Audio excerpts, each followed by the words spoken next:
जो बनना हो सच्चा जीवन साथी, पति अपनाए एनएसवी। हमारी 2 बेटियां हैं, हम चाहते हैं कि उनका भविष्य सुनहरा हो, इसलिए हमने फैसला लिया है कि आगे बच्चे नहीं होने चाहिए। मैंने जिम्मेदार पति होने का फर्ज निभाया और एनएसवी को अपनाया। 10 मिनट में बिना चीर फाड़ के सरल सा उपाय, और आधे घंटे बाद घर। खुराक और दिहाड़ी की भरपाई के लिए 1100 रूपए तुरंत मिल गए थे। न कोई कमजोरी और पत्नी का पूरा प्यार भी। क्यों जी? हटो जी। वही है सच्चा जीवन साथी जो पति अपनाए एनएसवी। राष्ट्रीय स्वास्थ्य मिशन, स्वास्थ्य विभाग हरियाणा द्वारा जनहित में जारी। एक व्यक्ति जिसकी सुनने की क्षमता दोनों कानों से सामान्य से कम यानी 25 डेसिबल से कम हो तो उसे बहरापन है। बहरेपन के मुख्य कारण: जन्म से सुनने में दोष, कान में संक्रमण, कान में मैल, कान में चोट लगना, ज्यादा शोर अथवा तेज संगीत सुनना। बहरेपन के मुख्य लक्षण: आवाज की तरफ न मुड़ना, बातचीत के दौरान शब्दों को दोहराने के लिए बोलना, नजदीक से बोलने पर शब्दों को ना समझ पाना, टीवी एवं रेडियो को ऊंची आवाज में सुनना। राष्ट्रीय स्वास्थ्य मिशन, स्वास्थ्य विभाग हरियाणा द्वारा जनहित में जारी। नमस्कार, ये आकाशवाणी चंडीगढ़ है। अब आप रतिका से प्रादेशिक समाचार सुनिए। पहले इस बुलेटिन के मुख्य समाचार। केंद्रीय वित्त मंत्री निर्मला सीतारामन ने वर्ष 2024-25 का बजट पेश किया। बजट में 2 लाख करोड़ रुपए के परिव्यय से युवाओं के लिए रोजगार और कौशल विकास के अवसर बढ़ाने की 5 योजनाओं के प्रधानमंत्री पैकेज की घोषणा। करदाताओं के लिए राहत के तहत नई कर व्यवस्था में वेतनभोगी कर्मचारियों के लिए मानक कटौती 50,000 रुपए से बढ़ाकर 75,000 रुपए की गई। वित्त मंत्री ने समग्र ग्रामीण विकास के लिए 2,66,000 करोड़ रुपए के प्रावधान की घोषणा की और हरियाणा के मुख्यमंत्री नायब सिंह ने बजट को संतुलित, सर्वस्पर्शी और विकासोन्मुखी बताया। अब समाचार विस्तार से। केंद्रीय वित्त मंत्री निर्मला सीतारामन ने आज संसद में राष्ट्रीय जनतांत्रिक गठबंधन एनडीए सरकार के तीसरे कार्यकाल का 47,65,768 करोड़ रुपए का बजट पेश किया, जो 2023-24 के संशोधित अनुमानों से 6% अधिक है। लोकसभा में बजट पेश करते हुए केंद्रीय मंत्री ने कहा कि बजट गरीबों, महिलाओं, युवाओं और किसानों पर केंद्रित है। श्रीमती सीतारमन ने बजट में कृषि, सूक्ष्म, लघु एवं मध्यम उद्यमों, विनिर्माण एवं संरचना क्षेत्र को बढ़ावा देने के लिए कई घोषणाएं की। उन्होंने 5 साल में 2 लाख करोड़ रुपए के बजट से 4 करोड़ से अधिक युवाओं को रोजगार और कौशल विकास के अवसर उपलब्ध कराने के लिए 5 योजनाओं के प्रधानमंत्री पैकेज की घोषणा की। पैकेज में पहली बार नौकरी लगने वाले कर्मचारियों को उनके खाते में 1 माह का वेतन 3 किस्तों में दिया जाएगा, जिससे लगभग 2 करोड़ 10 लाख युवा लाभान्वित होंगे।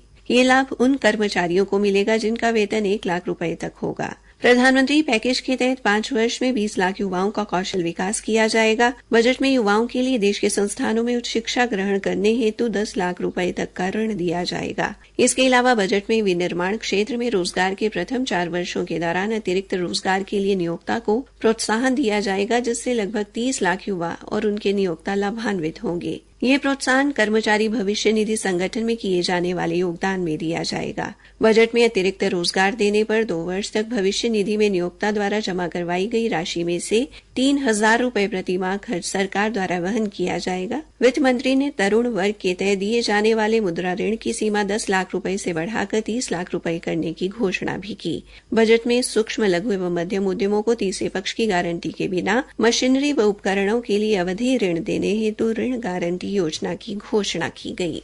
केंद्रीय वित्त मंत्री निर्मला सीतारामन ने आज बजट में केंद्रीय कर्मचारियों के लिए आयकर में तय कटौती यानी स्टैंडर्ड रिडक्शन 50,000 रुपए से बढ़ाकर 75,000 रुपए करने की घोषणा की, जो नई कर व्यवस्था के तहत लागू होगी। इसी तरह पारिवारिक पेंशन पाने वालों की तय कटौती 15,000 रुपए से बढ़ाकर 25,000 रुपए का प्रस्ताव रखा गया है। इससे लगभग 4 करोड़ वेतन और पेंशन भोगियों को फायदा होगा। सरकार ने आयकर भरने के लिए नई कर व्यवस्था का विकल्प चुनने वालों के लिए संशोधित कर दरों की घोषणा की है।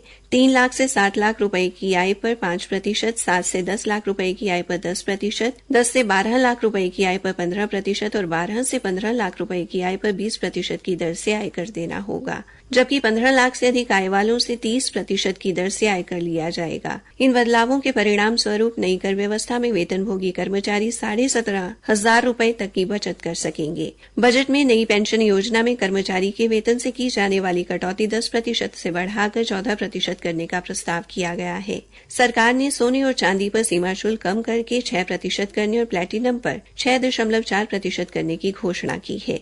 वित्त मंत्री ने आयकर से जुड़े अपील पर लंबित विवादों को निपटाने के लिए वर्ष 2024 की विवाद से विश्वास योजना का प्रस्ताव भी किया है। बजट में विदेशी कंपनियों पर निगमित कर की दर 40% से घटाकर 35% करने की घोषणा की गई है, जिसका उद्देश्य विकास संबंधी जरूरतों को पूरा करने के लिए विदेशी पूंजी निवेश को आकर्षित करना है। सरकार ने भारतीय स्टार्टअप पारिस्थितिकी तंत्र, उद्यमिता की भावना और नवाचार को बढ़ावा देने के लिए सभी वर्गों के निवेशकों पर लगने वाला एंजल कर समाप्त करने का प्रस्ताव भी किया है। प्रादेशिक समाचार आकाशवाणी चंडीगढ़ से प्रसारित किए जा रहे हैं। वित्त मंत्री निर्मला सीतारामन ने आयकर कानून 1961 को संक्षिप्त, सरल और आसानी से पढ़ा व समझा जाने वाला बनाने के लिए इसकी विस्तृत समीक्षा की घोषणा की है। आज प्रस्तुत बजट में उन्होंने पूंजी लाभ कराधान के सरलीकरण की घोषणा भी की। अब कई वित्तीय परिसंपत्तियों पर अल्पावधि लाभ पर 20% कर लगेगा, जबकि सभी वित्तीय व गैर वित्तीय परिसंपत्तियों पर दीर्घ अवधि लाभ पर 12.5% की दर से कर लिया जाएगा। वहीं निम्न व मध्यम आय वर्ग के फायदे के लिए कई वित्तीय परिसंपत्तियों पर पूंजी लाभ में छूट की सीमा बढ़ाकर 1,25,000 रुपये प्रति वर्ष की गई है। वर्ष 2024-25 के बजट में कृषि एवं सहायक क्षेत्रों के लिए 1,52 करोड़ रुपए का प्रावधान किया गया है। श्रीमती सीतारामन ने कहा कि आगामी 2 वर्षों में 1 करोड़ किसानों को प्रमाणन और ब्रांडिंग में प्राकृतिक खेती से जोड़ा जाएगा। उन्होंने कहा कि प्रमुख खपत केंद्रों के नजदीक बड़े स्तर के सब्जी उत्पादन क्लस्टर विकसित किए जाएंगे।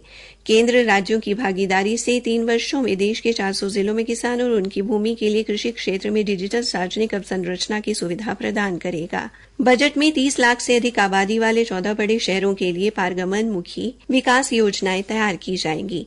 बजट में 10 लाख करोड़ रुपए से पीएम शहरी आवास योजना के द्वितीय चरण में 1 करोड़ गरीब व मध्यम वर्गीय परिवारों की आवासीय जरूरतों को पूरा करने की घोषणा की गई है। प्रधानमंत्री ग्रामीण सड़क योजना का 4था चरण शुरू करने और कैंसर की 3 और दवाओं पर सीमा शुल्क कम करने की घोषणा भी बजट में की गई है। आमजन ने बजट की सराहना की है। हरियाणा के जींद में वेद प्रकाश ने बजट पर कहा, निश्चित तौर पर बेहद उम्दा और बेहतरीन बजट है, जिसमें समाज के सभी वर्गों पर विशेष ध्यान दिया गया है।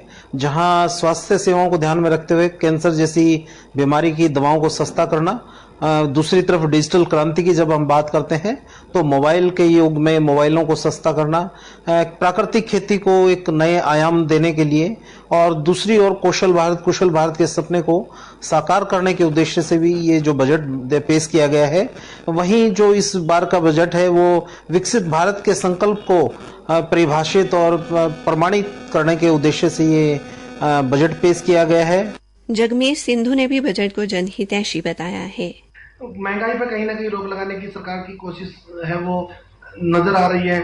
इसमें आम आदमी के हाथ में रहने वाला मोबाइल सस्ता हुआ है, उसका चार्जर सस्ता हुआ है, बिजली के तारे सस्ती की गई हैं, कैंसर की दवाइयां सस्ती की है, जो सबसे जरूरी आज के दिन देश में है। मरीज को एक दवाइयों से काफी राहत मिलेगी। तो वहीं किसानों को लुभाने के लिए भी नए क्रेडिट कार्ड बनाने की बात की गई है, किसान क्रेडिट कार्ड बनाने की बात की गई है। युवाओं को रिझाने के लिए सरकार की तरफ से बजट में एजुकेशन लोन की सुविधा की बात की गई है। हरियाणा के मुख्यमंत्री नायब सिंह ने केंद्रीय बजट पर प्रतिक्रिया देते हुए कहा कि विकसित भारत के संकल्प को पूरा करने के लिए प्रधानमंत्री नरेंद्र मोदी ने जो प्रतिमान रखे हैं, उन्हें गति देने में यह बजट मील का पत्थर साबित होगा। सोशल मीडिया पोस्ट में उन्होंने कहा कि बजट में वित्त मंत्री निर्मला सीतारामन ने विकसित भारत के साथ साथ गरीब कल्याण और मध्यम वर्ग की अपेक्षाओं का भी पूरा ध्यान रखा है। सिंह ने बजट को संतुलित, सर्वस्पर्शी और विकासोन्मुखी बताया। इसी के साथ ये समाचार बुलेटिन समाप्त हुआ।